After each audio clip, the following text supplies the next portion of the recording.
Alright,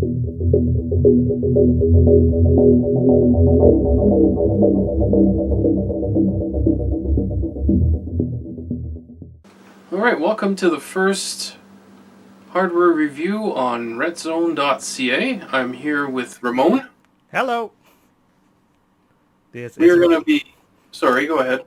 This is Ramon, aka Rama Shinducks on the channel. So, welcome to our first hardware review.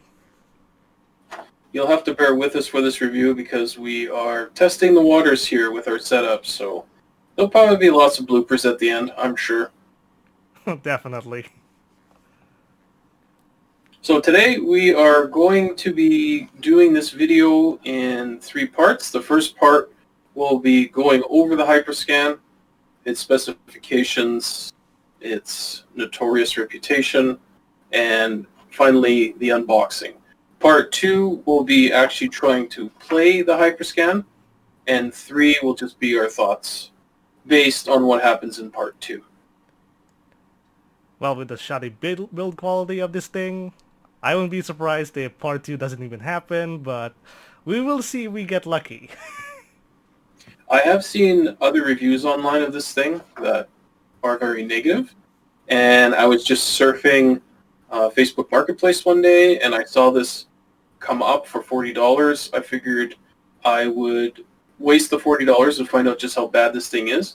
To my surprise, the guy said he had the box, but I didn't realize it was still, well, the box itself wasn't sealed, but everything inside is still sealed, like it's never been played. So hopefully we can recreate somebody opening this for Christmas in 2006 and seeing how happy or disappointed we are with this thing. Or who knows, maybe both. Who knows? I mean, this box, that's quite the score, I'll be honest. Yeah, and as you can see, I paid $40. Yep, that's right. $40 whole dollars for the Hyperscan.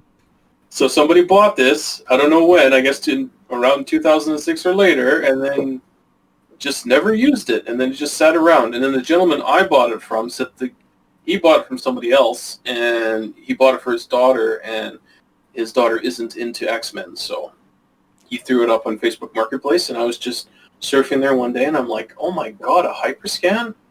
Around where I live? Amazing. You don't see that every day. I've never seen one of these. Let alone Not in around person. here. Yeah, for sure.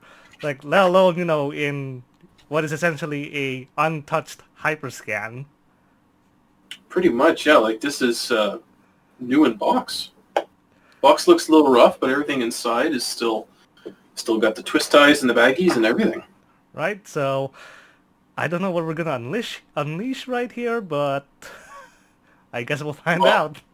Well, back in 2006, this console sold for $69.99, and I'm assuming this is US dollars because I got it from Wikipedia.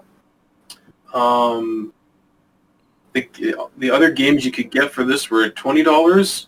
You could also get the booster pack cards for $2.99. At the end of the lifespan of this console, which was 2007, the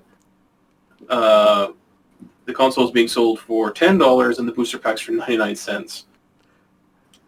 Which, that's quite the fire sale when you think about it. It's like, just a year in the market, that's a quick death, if I've ever seen one. Yeah, and I don't even remember hearing about this in 2006. And just for context, I think even the booster packs, I believe, some of them became Toys R Us exclusive, so you couldn't get them like all in one spot or anything. You have to start, shopping around to even get the booster packs, if you can even get them all. If you want to start, saying, you want to sort of money sink into buying the booster packs when you already bought the game. Yeah, some of the other games that came out for this was Ben 10, Interstellar Wrestling Leagues, Marvel Heroes, Spider-Man, of course X-Men. There was also 2 games that were apparently made but not released, was Avatar: The Last Airbender and Nick Extreme Sports. I have looked around to see if I could find the other game discs, but all I can find are booster packs. It wasn't in the list, but apparently there was a Hulk game for this as well. Unless Hulk is in the X-Men game. Or no, he's probably in the Marvel Heroes game. So you Yeah, probably get booster packs with the different heroes. I would believe it was actually just in the game. It's not, a standalone game. Yeah, there's very little information about this online in regards to the games. So just we are talking literally 5 games, pretty much, and only one of them is, well, technically original. I'm thinking the rest are just licensed properties.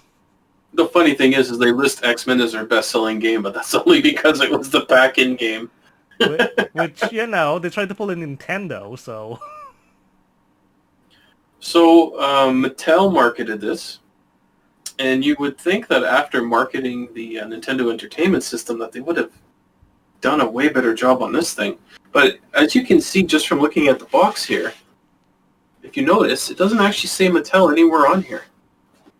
It's not the only place it is. It's not on the top either.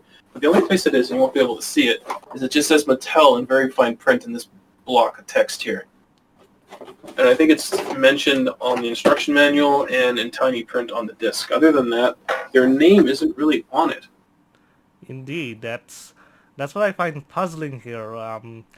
It seems as if they tried to pull a Sega thing with their Dreamcast branding, which, there was like the Dreamcast, sure, but the word Sega would not be prominent anywhere on the console itself, so I think they tried to do that.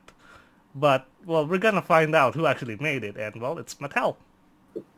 And it's actually funny, they consider this a 7th generation console. Which is, when we think about it, it's a bit funny when you consider what this thing is actually capable of. You would think, like, it's a generation off. Heck, even probably 2 generations off. Yeah, I think they're basing it on either the era that it came out in, or that the fact that it's got a 32-bit system on a chip in it. Right. I guess we can go through that over in the specs, because this thing is packing quite some power, so to speak. Yeah, I tried to find some research on it. It uses something called a SunPlus SPG290 SoC system on a chip. It has an RFID reader built into it. I couldn't find too much information regarding the CPU itself. It says that it is a 32-bit microarchitecture, and it has a 32/16-bit hybrid instruction mode. It's got an advanced microcontroller bus architecture. That's a mouthful. It supposes it has, well, we know it has composite video output. It says that it supports TFT displays, but of course that was never implemented. 16 meg of SD RAM, 640 by 480 resolution, 65,000 colors. It has a USB port, and I mean, it's got a bit of technology in it. It's just poorly implemented. Right, especially with regards to that USB port. I don't think it was really ever used, to be honest, which you would think would be, something that they would actually utilize for controllers or something, but it's just not used. I couldn't even figure out, maybe for debug, who knows? Or it was probably maybe possible firmware updates, or if you had to take it to a service center to get fixed, which probably happened to all of them. Yeah, considering the build quality of this thing. Exactly.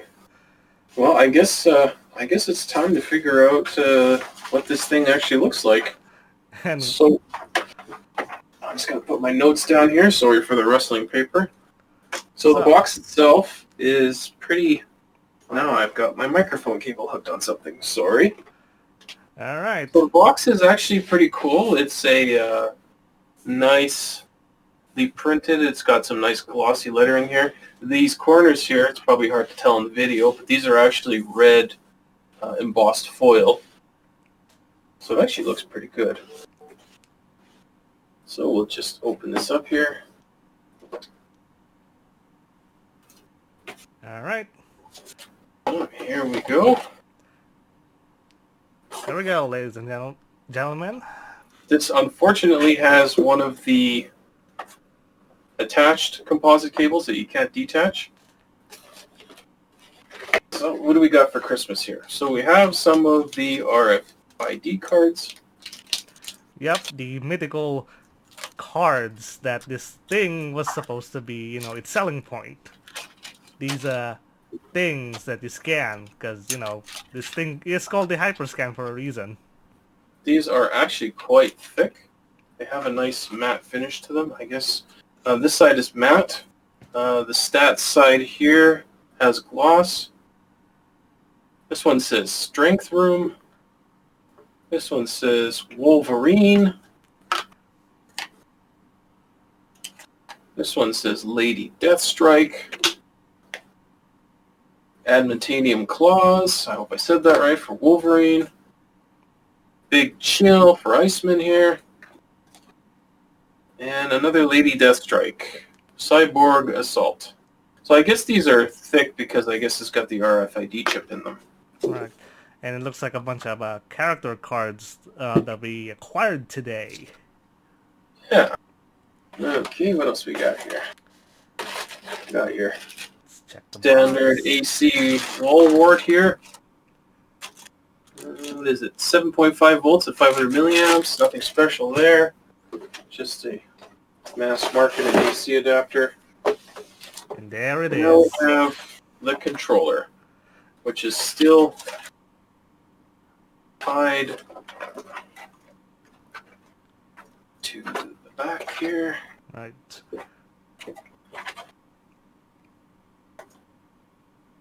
I don't know why they do this.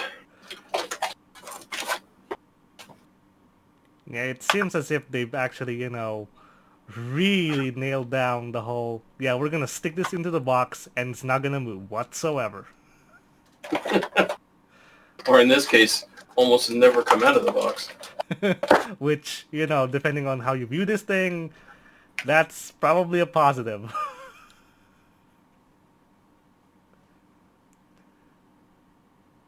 Okay, so we got the backing off here. There we go. It is free. It's gone. Put that here. So here is your controller. As you can basically see, it looks like a ripped off PSX controller. Except there's a few differences in this, which, and well... put a hole in the bag for the cable. Isn't that nice of them? Why would they do that? As I said, they really took the time to package it well. Okay. Let's just get this out right here. Okay, so here's the controller here. Let's see what we get here. So it looks like it's got an analog controller. But the strange thing about this is that there's no D-pad. No D-pad whatsoever. No D-pad. It's got trigger buttons. These feel okay-ish. These don't feel too bad. Oh, and there's shoulder buttons. These feel really squishy. Yeah. And the start and select button here are made of rubber. And there's a slot in the top, so I'm guessing you do this? Yep, that would be the correct use case for this one. So I guess you scan your card and then you stick it on the controller? I would have assumed that you would just scan it on the console while you still have your controller in your hand. Which, would make sense. This has a nice rubber top here. The analog doesn't feel that bad, actually. I mean, it's nowhere near, a PlayStation or an Xbox 360 or an Xbox One controller, but... And I don't know if you can hear that or not, but it might actually click down. Yes, I can actually hear the click. These buttons are, okay, I guess. These are squidgy. These don't feel bad. These aren't analog in any way, of course. These are digital. These are on-off. And it uses a PS2 type connector. Or at least we assume that it is a PS2 connector, because I'm assuming the pinouts would be the correct ones for a PS2 port. It's got 6 pins inside the connector. I don't know how many. I think PS2 has 4. I could be wrong. It's been a long time since I've seen a PS2. Okay, and now the now what everybody's been waiting for, or not waiting for, I guess, is Yep, the the big console one. itself. So let me just get some of this stuff out of the way here. Get that out of the way. And even more plastic. Okay. So now we have... Attention! Read this first. Please follow the instructions carefully. I guess they had people complaining that this thing doesn't work.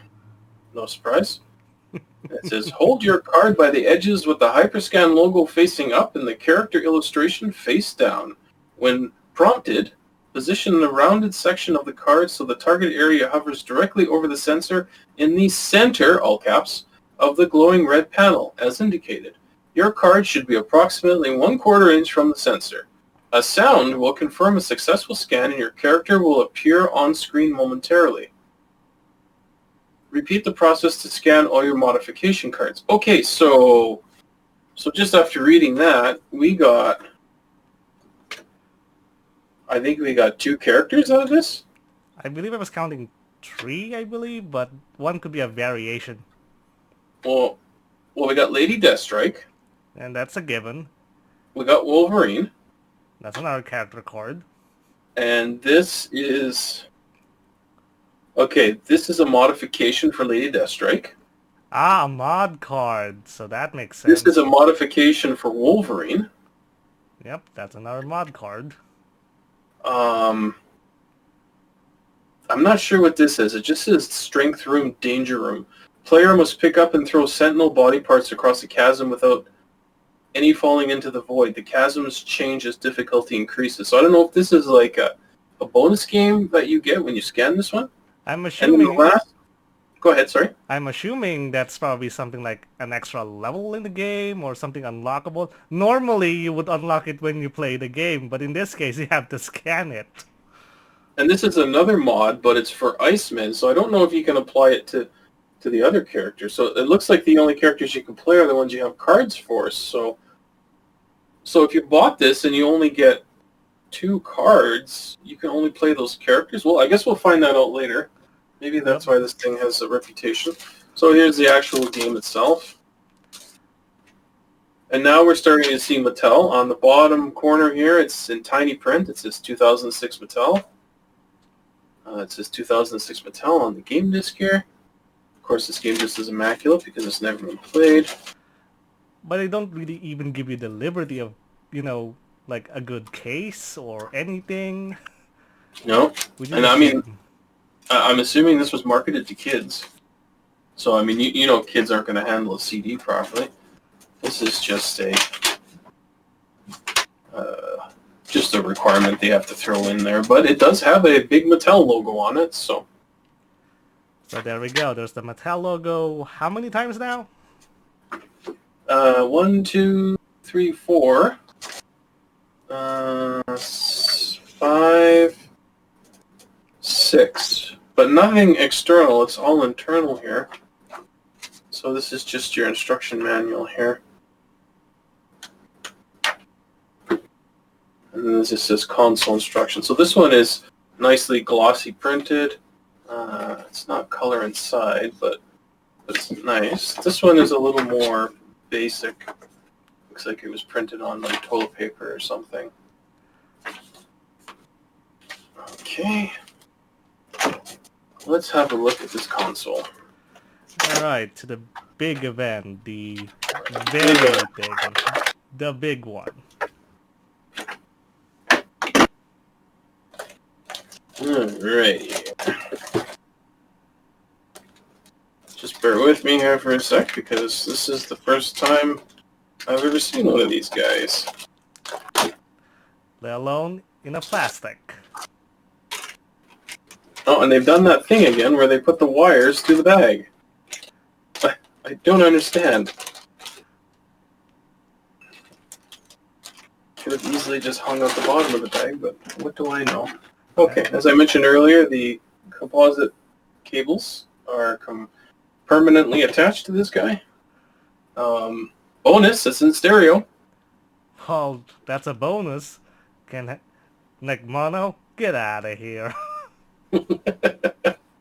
Here's the front of the console. It's got a mechanical on-off switch. You've got your 2 controller ports.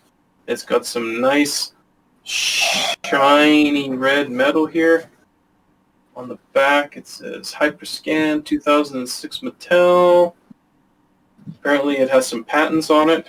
Not that anybody's going to infringe on that. And I guess you fold it open, and here we go. All right. Here is the Hyperscan. So this is the RFID scanner that apparently never works. And this is the optical drive.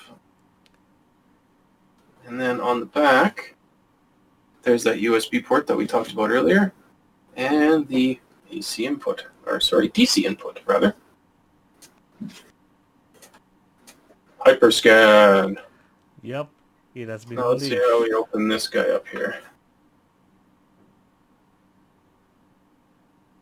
Oh, it's just a spring-loaded clippy thing, and it's got the cheapest optical drive you've ever seen in this thing.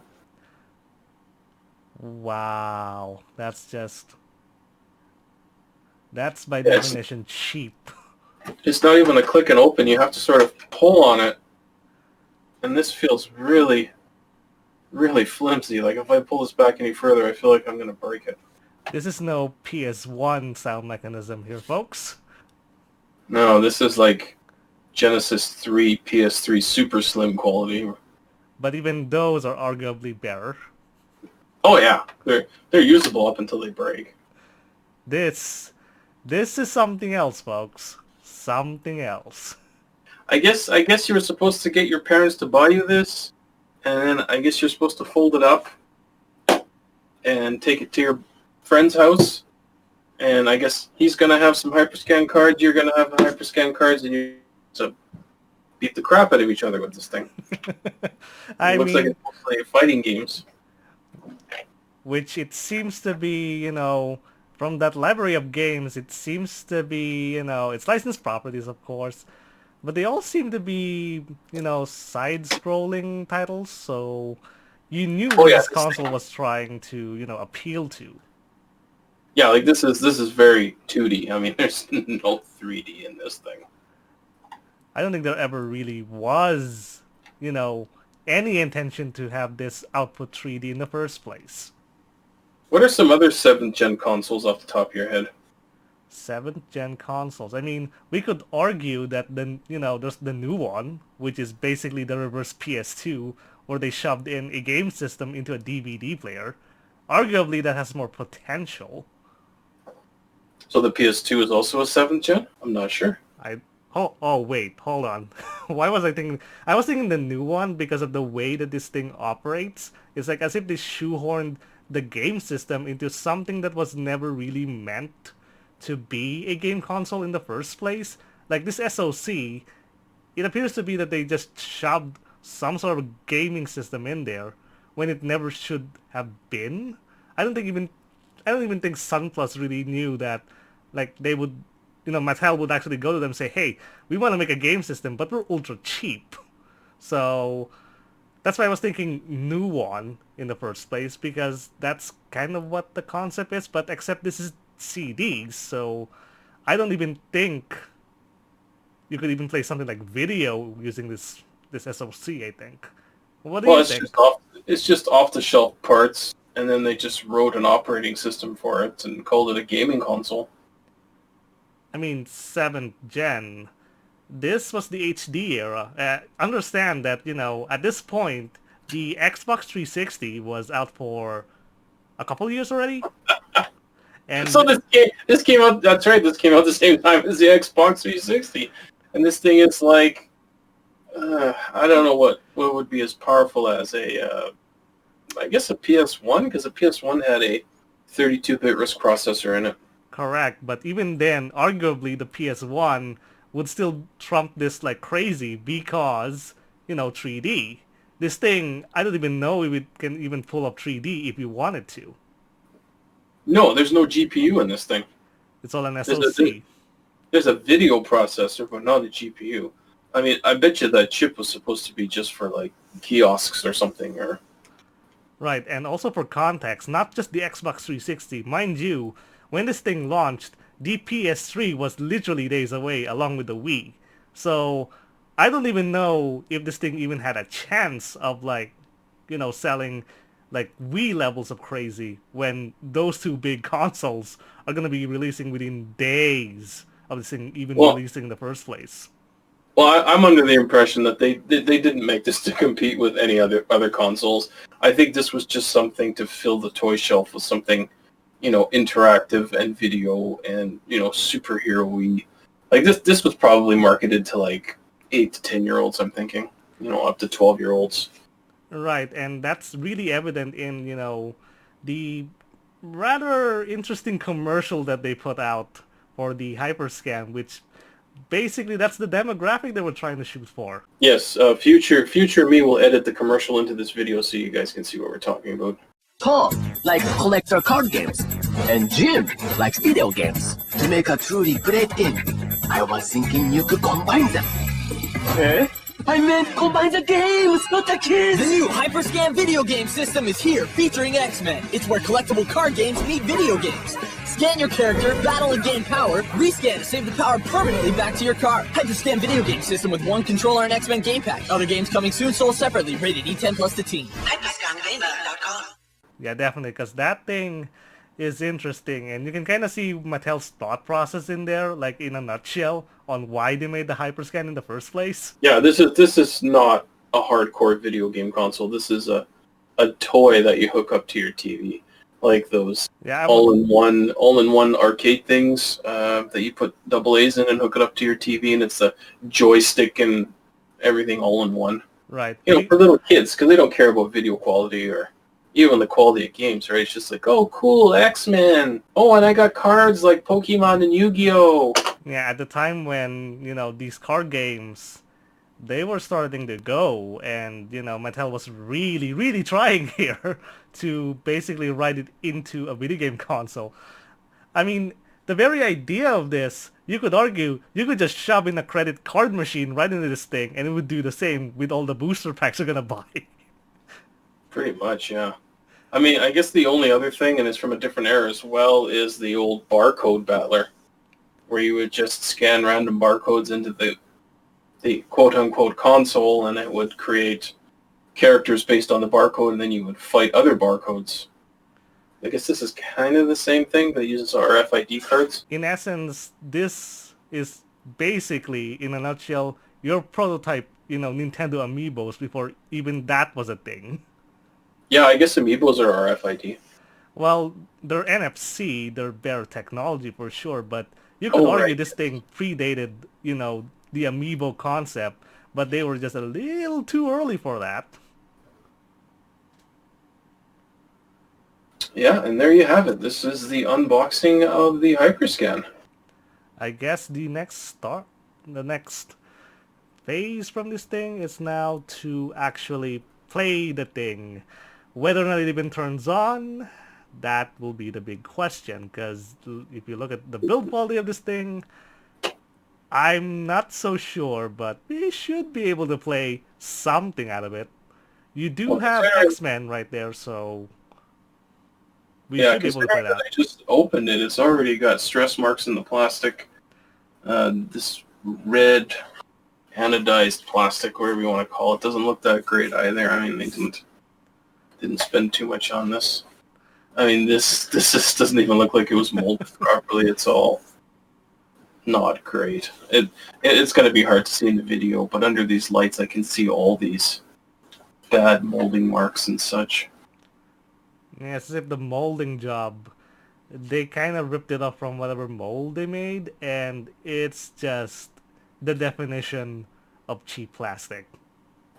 I have to say one thing, that the hinge is nice and stiff. It's not floppy, and it feels like this is magnetic. Yeah, this is, at least they did something good here and made this magnetic so it doesn't flop open when you're carrying it to your friend's house. Which, you'd be lucky if you even have a friend that has the Hyperscan, let alone the cards. Yeah, this is an actual physical two-position switch. You can clearly tell where Mattel actually put the budget into this console. Yeah, not in the power switch. It looks like they may have put it into the controller. That controller actually has some weight to it. I'm surprised how heavy it is, actually. Which, let's be honest, by logic, I think what Mattel should have done with the Hyperscan is that add the RFID reader, but bake it into the controller, because who's gonna want to actually, get up their chair and then start scanning the cards on the console, and God forbid if there's even a time limit before you can even, start scanning the thing. They should have put the RFID reader right on the controller. That would have made a lot more sense. And they do give you a generous amount of video cable here, so I mean you can get this thing pretty far from the TV. The bad news is that it's still, no matter how long it is, it's still hardwired. So if that thing goes... Yeah, this is 8 to 10 feet of wire here, so... And yeah, it's wired permanently into the console. The quality of the wire is actually a little better than the third-party AV cables that you can pick up for, say, like the Sega Master System, the Genesis, the Super Nintendo. It's not bad. I've seen worse. I've seen a lot worse. So I guess this is basically, we have the Hyperscan unboxed. We're gonna have to play this thing. And I'm wondering whether or not it will all be worth it, because this console doesn't have the best first impression, first of all. What have we done? We've essentially unboxed Pandora's box. Yes. And I don't think there's any going back now, because this is now not a new in-box Hyperscan. So I guess now with this thing being unboxed, the only thing left to do is to actually hook this up to our little CRT right there and see what we see on the games. If it works. If it works. Unfortunately, if this thing doesn't work, then bonus? Then we know. Then we all know where Mattel spent their budget on. Here's the deal. If it works, then we'll play it and review it. If it doesn't work, then there will be a teardown video. That will be something that this thing is now essentially Schrodinger's cat. Whether or not it both works and doesn't work until you power it on. And you just don't know. It's broken and functioning at the same time. So that's... Oh dear God. I am scared. Okay, this concludes part 1 of the unboxing for the Hyperscan. On to part 2. Yep. See you on... if this thing even works. Stay tuned. Stay tuned.